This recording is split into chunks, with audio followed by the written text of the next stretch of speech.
Здравейте хора, добре дошли в моя YouTube канал и днес ще видим трета част или по-скоро втора част на нашата книга. Трета част като за трето клипче. И тази книга много чаках да излезе. Бях супер развълнувана.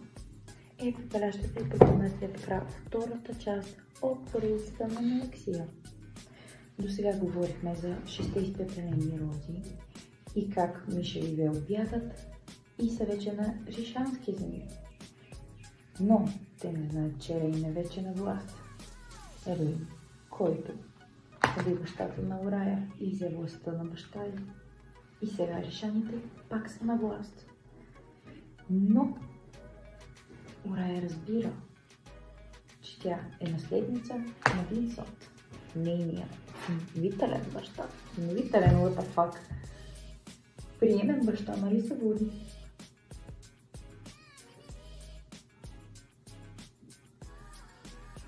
На нейния баща. И тогава разбира, че Винсент не е просто човек, който е намерил и е приел като дъщеря, а истинския й баща, защото тя е полувампир, получовек. Тя отново е затворничка и е все едно в клетка в този замък. Рин иска максимално много да я предпази, защото решани са навсякъде, а тя е хияш.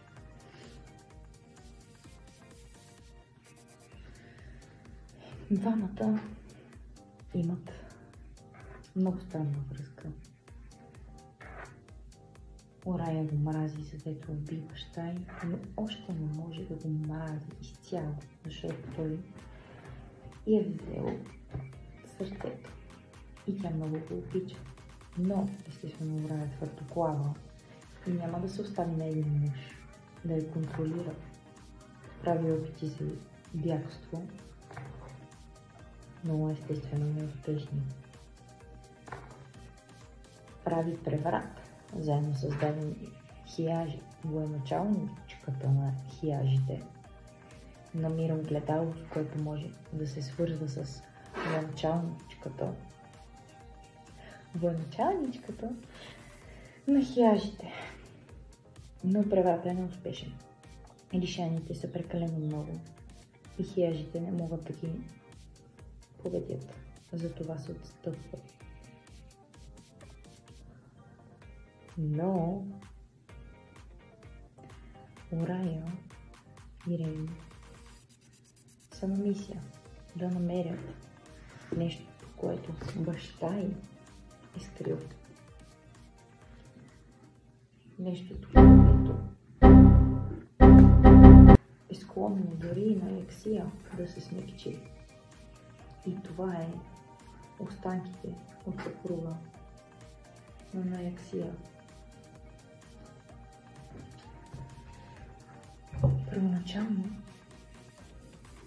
намират огледалото, което Винсент е скрил. Има доста проходи и тайни изходи в замъка, които Орая знае. Но повечето са неоткрити. Отиват на пътешествие с Рейн и сенкородения, който иска да отмъсти на Рейн и кръвнодарение. Те искат да свалят Рейн от власт и кръвнородените да бъдат на власт, понеже едно време кръвнородените са били любимците на Алексия. Но поради обида към тяхната богиня, те са прокълнати и след време умират. Но могат да владеят кръвта и да използват срещу теб. Та Орая и Рейн се сближават отново. Но това вече е към края на книгата. да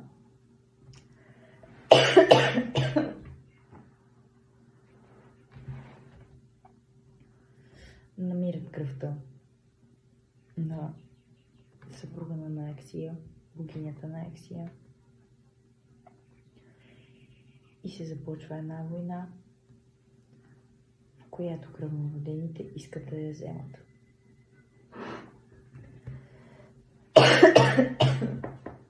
Умирам, не дишам.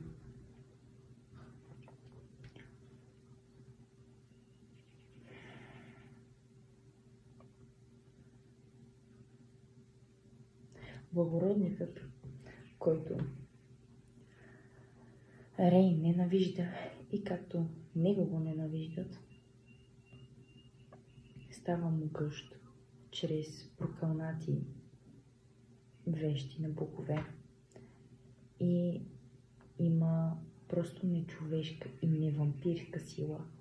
Рейн и Орая се бият срещу него, но Рейн пострадва доста жестоко.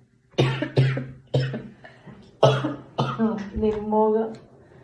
Трябва ви вода.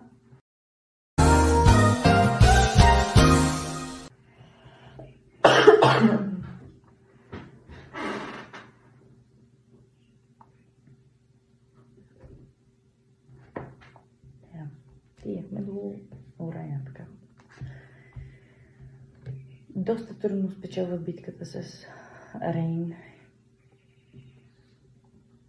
и Орая срещу Николай. Но Рейн пострадва много жестоко и е на прага на смъртта.